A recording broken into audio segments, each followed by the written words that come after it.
Welcome to our channel. Today in this video lecture we are going to discuss about important thermodynamic terms. Without understanding the proper meanings of these terms, you cannot get through the thermodynamic subject with proper understanding. So let's get into the main concept of the video. But before that, don't forget to subscribe to our channel.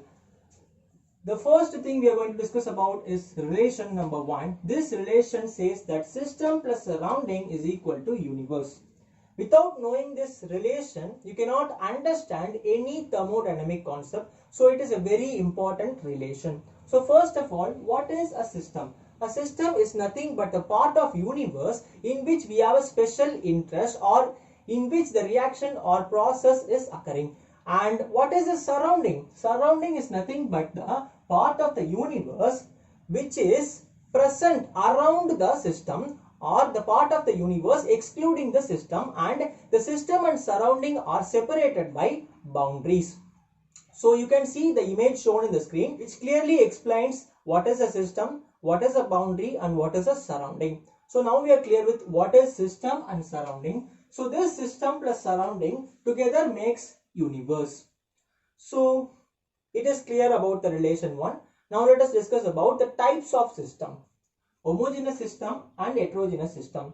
Based on the properties, physical properties, the system is divided into two, that is homogeneous system and heterogeneous system. What is a homogeneous system? A homogeneous system is a system in which the properties will be same or very smoothly without showing any surface of discontinuity. The best example is water present in a beaker. The image you can see in the screen. You cannot find any surface of discontinuity in that system, and also it has the same physical properties throughout the system. So it is an example of homogeneous system. And what is an heterogeneous system?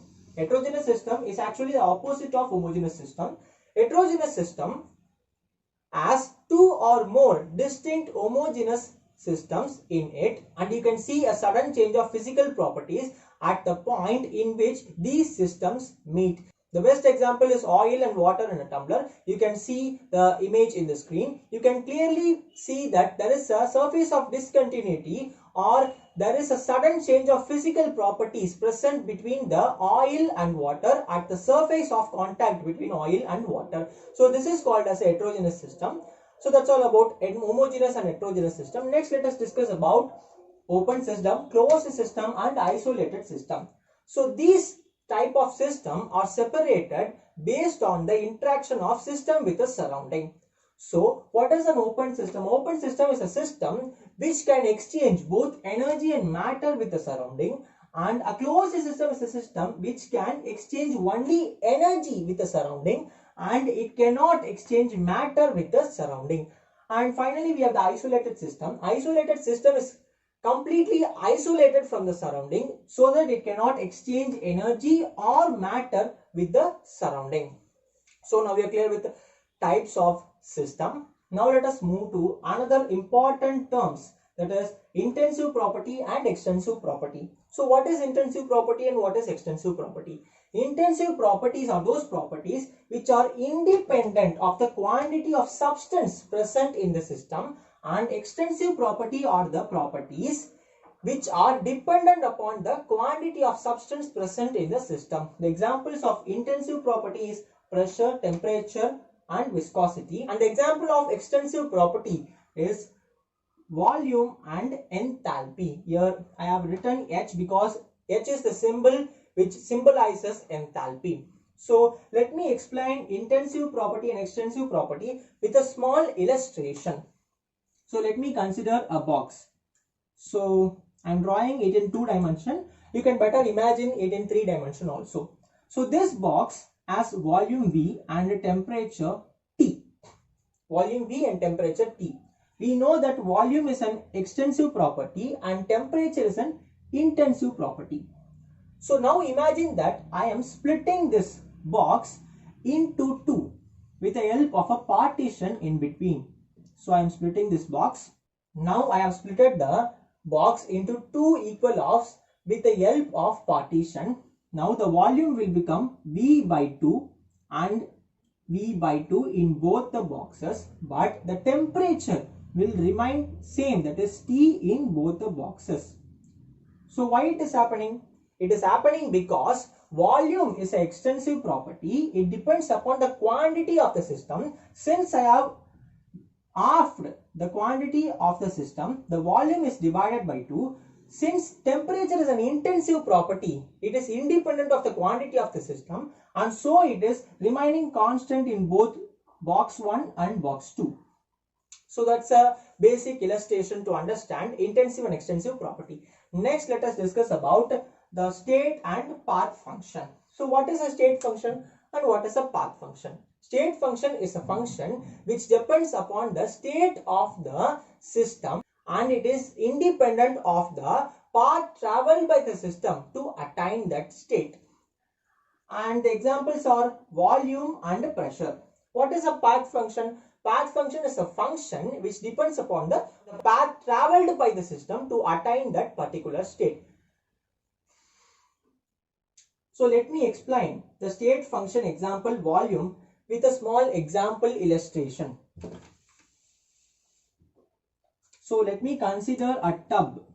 Let me consider a tub, an hypothetical tub, and I am pouring water into the tub. When I am pouring water into the tub, the volume of water inside the tub will slowly increase. When I want to note the volume of water at this particular point, I can note it directly. There is no need of consideration of the volume of water in these points. That is, there is no need of consideration of the path traveled by the water volume to calculate the volume of water at this particular point. So only the volume is a state function. So let me explain the path function heat with a small illustration. Consider a process having A as initial state and B as final state. At the initial state, the temperature is T, and at the final state, the temperature is also T. So it is an isothermal process. As the temperature is not changing, we cannot say that there is no heat evolved or heat absorbed. First of all, we have to consider the entire path traveled by this system A to attain the final state B. Without calculating or considering the path traveled by the system, we cannot quantify heat. So only it is called as a path function. Next, let us discuss about reversible and irreversible process. So what is an irreversible and reversible process? Reversible process is a process in which we can bring back the final state of the system to the initial state without making any change in the environment, and irreversible process is a process in which we cannot bring the final state of the system to the initial state of the system without making any change in the environment. So they are both opposite processes.